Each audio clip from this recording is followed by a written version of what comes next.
One of the guys that's going to get an opportunity to play a pretty significant role, Nick Harris, has the opportunity to be the starting center. He talked about that at the media availability today.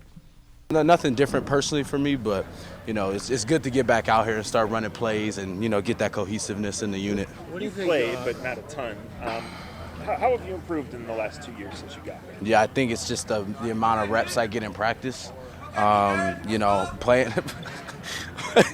Playing playing behind JC, I learned a lot. He's a veteran center.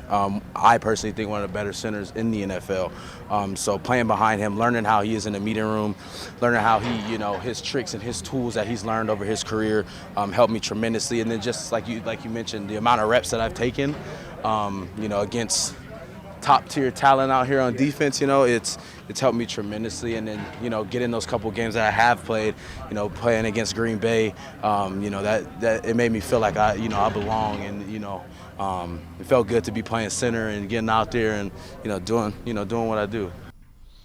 So Jeff, let me ask you this: how good is this roster? They're loaded. There is no reason why this team shouldn't be back where they were in 2020.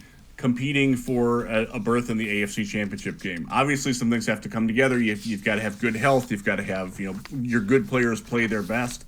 And Nick Harris, if you're going to have questions about the team, he's one of them. He hasn't proven himself as an NFL center just yet.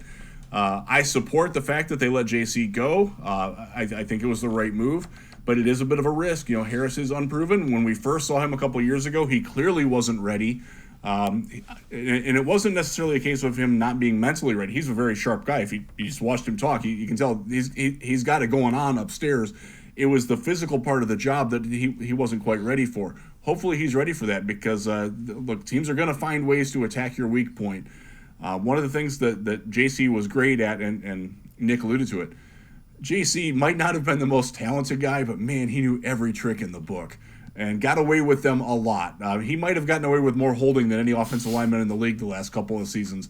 They're probably not going to give that kind of credit to Nick Harris, so it's going to be a little bit of a battle for him. I think we have to understand that there will be some growing pains and adjustment pains to having Nick Harris as your center. I do like him. I think he's going to be a decent player, but if you're looking at places where the Browns are questionable, center's one of them.